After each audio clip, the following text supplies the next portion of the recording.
Hello and welcome to another Tabletop Games Blog Saturday review. The city-states of Venice, Florence and Genoa and their economy were doing extremely well.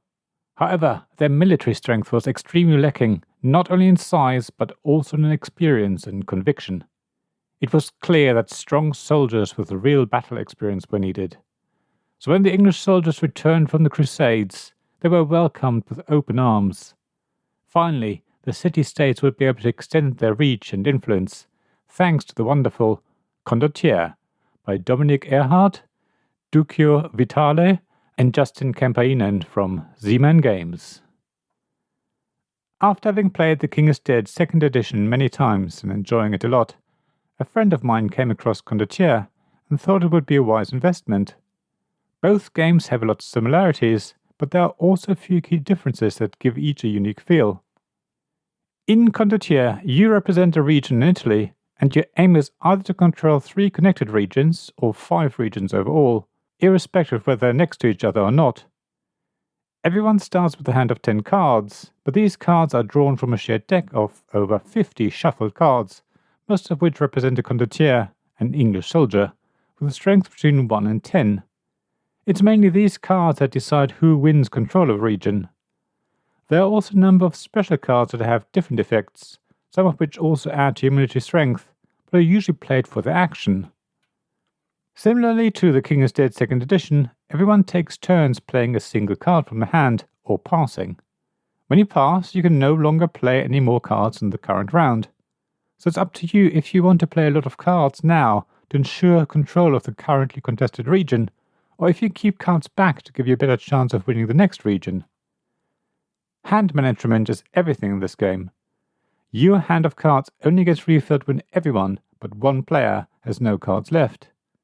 So it is possible that you end up having to sit out a round and watch helplessly how other players take control of a region you were hoping to control yourself. Condottiere feels more like a game of poker, because you do want to bluff and pretend you don't have a strong hand, so that you can win a round without having to play your high cards. At the same time, bluffing isn't everything, and a lot of the skill in this game is about making the most of the cards you were dealt, deciding which ones to play now, and which ones to keep back, as well as passing at the right time or pushing for victory when you know you're safe to do so. It's wonderful to see when someone suddenly pulls out an action card that doubles their points, after having played only Strength 1 Condottiere cards up to that point.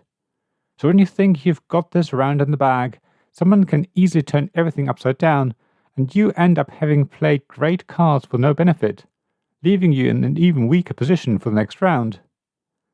I think it's these moments that make this game so much fun. Despite their similarities, Condottiere and The King is Dead 2nd edition are very different games. While the latter feels almost like a game of chess in a weird sort of way, the former is much lighter and much more tactical than strategic. You play the cards you've been dealt and have no idea what cards others might have, so you can't make any decisions about how good or bad your hand might be compared to others. So while in The King is Dead 2nd edition you can build a decision tree, very much like you would in chess, in Condottiere you often have to make decisions with your heart and hope for the best, relying on your bluffing skills and the 1 or 2 action cards in your hand that have the potential to turn the table in your favour. Condottiere is definitely a much lighter game, and scratches a similar itch to The King is Dead 2nd edition without requiring a huge amount of brain power. So if you feel a little bit tired at the end of the day, then Condottiere is a perfect choice. It's pretty easy to learn and relatively quick to play. You can easily play a couple of games back to back and probably still have time for a third, all in the same evening, and you will easily have the brain space for it too.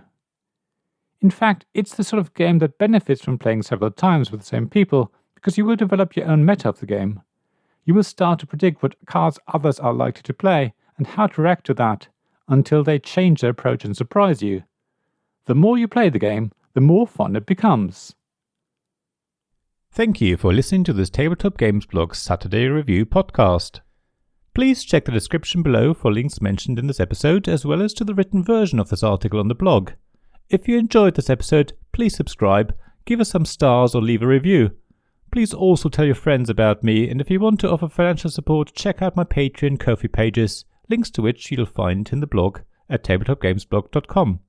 So thank you again for listening, and I hope to see you again soon. This podcast was made possible by the generous help of my Patreon supporters. Royal Patrons Nicholas Higgins and Sean Newman. Magic Champion Zeb Hicks. Castle Guards David Miller and James Naylor. Dice Masters Alex Bardi, Paul Grogan and Robin Kay.